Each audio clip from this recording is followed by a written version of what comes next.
2017 से लेकर 2024 तक लगातार उत्तर प्रदेश के शिक्षा मित्रों के द्वारा प्रदर्शन किया गया, अपनी आवाज को सरकार के सामने रखा गया और अब देखने को मिल रहा है कि शिक्षा मित्रों की जो समस्याएं हैं वो धीरे धीरे हल होती हुई नजर आ रही हैं। फिलहाल आपको बता दें कि जब 2025 की शुरुआत होती है तो ऐसे में शिक्षा मित्रों के लिए शासनादेश भी जारी होते हैं और ये शासनादेश जो जारी हुआ है वो शिक्षा मित्रों के अंतरजनपदीय स्थानांतरण को लेकर जारी हुआ, जिससे शिक्षा मित्रों के बीच में खुशियों की लहर है। इससे लगभग 40 से 50 हजार शिक्षा मित्रों को लाभ मिलने वाला है। लगभग 40 से 50 हजार शिक्षा मित्र अपने घर परिवार के पास लौटने वाले हैं और ऐसे में देखने को मिल रहा है कि शिक्षा मित्रों को ये बहुत ज्यादा उम्मीद अब बढ़ती हुई चली जा रही है कि आने वाले वक्त में वेतनमान, मानदेय वृद्धि, नियमितीकरण जैसी तमाम चीजों पे जल्द से जल्द शासनादेश जारी होगा। इसी के साथ आपको बता दें कि ईएल और सीएल पे भी लेकर बातचीत चल रही है और उत्तर प्रदेशीय प्राथमिक शिक्षा मित्र संगठन के पदाधिकारियों का लगातार कहना है कि इन सभी मुद्दों पे जल्द से जल्द शासनादेश जारी किया जाएगा और शासन प्रशासन भी सकारात्मक नजर आ रही है। लेकिन ऐसे में देखने को मिल रहा है कि कुछ शिक्षा मित्र ऐसे भी हैं जो अब भी नकारात्मक बातें कर रहे हैं। उनका साफ तौर पे ये कहना है कि 35,000 मानदेय होना चाहिए, तो किसी का कहना है कि 17,000 मानदेय होना चाहिए। तो ऐसे में जो संगठन के पदाधिकारी हैं उनका साफ तौर पे ये कहना है कि इस तरह की बातें ना की जाए, बल्कि शासन प्रशासन पर विश्वास रखा जाए, क्योंकि इन सारी वजहों से कहीं न कहीं शासन प्रशासन के ऊपर इन सारी चीजों का नकारात्मक प्रभाव पड़ सकता है, जिससे नुकसान शिक्षा मित्रों को ही होगा। इस विषय पर ज्यादा जानकारी देते हुए और स्थानांतरण प्रक्रिया के बारे में बताते हुए उत्तर प्रदेशीय प्राथमिक शिक्षा मित्र संगठन के प्रदेश महामंत्री सुशील कुमार यादव ने क्या कुछ कहा है, आप भी सुनिए।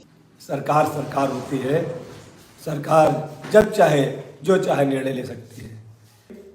मैं उन बहनों का शुक्रगुजार हूँ कि उनका आशीर्वाद हमारे साथ था और अंततः उनके लिए लड़ी जा रही लड़ाई मैं जीत पाया और अंतिम समय में उन महिला बहनों का अंतर जनपदीय ट्रांसफर इस शासनादेश में जुड़ पाया। इसके लिए मैं बेसिक शिक्षा विभाग के प्रमुख सचिव आदरणीय एस सुंदरम साहब का बहुत बहुत आभारी हूँ। माननीय बेसिक शिक्षा मंत्री जी का भी बहुत बहुत आभारी हूँ। 35 से 40 हजार हमारे साथी जो प्रभावित थे उनके अंदर खुशियों का ठिकाना नहीं रहा।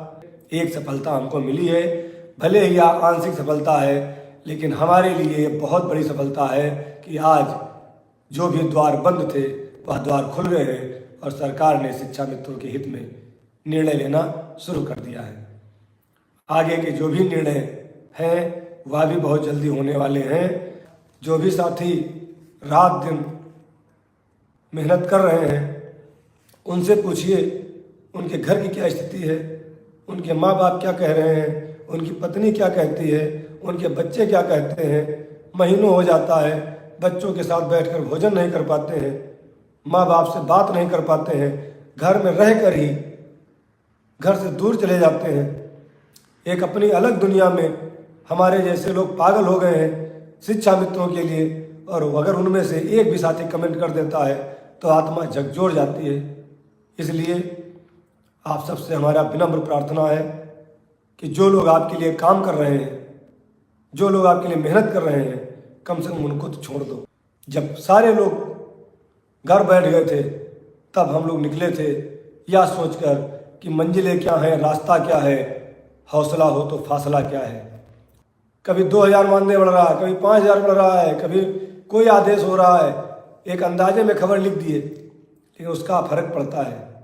उसका फर्क ये पड़ता है कि सरकार और शासन में कहा जाता है कि कैसे जब हमने कुछ किया नहीं तो ये बात कैसे बाहर आ गई। और यहाँ हम लोगों को तो लगभग भगवान की कृपा से बहुत सारी जानकारियाँ होती हैं, लेकिन जिसका जो काम है वही करे तो ज़्यादा ठीक है।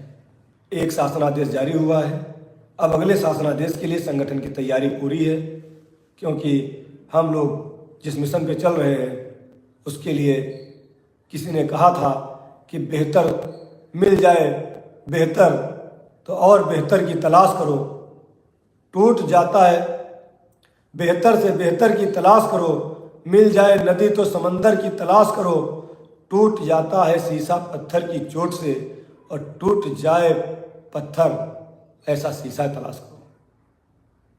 तो इस पत्थर को तोड़ने में जिसने जिसने मेहनत किया है, जिसने जिसने हमारे साथ रात दिन एक किया है, उनसे बढ़ करके कोई नहीं जान सकता कि क्या क्या कष्ट सहे हैं।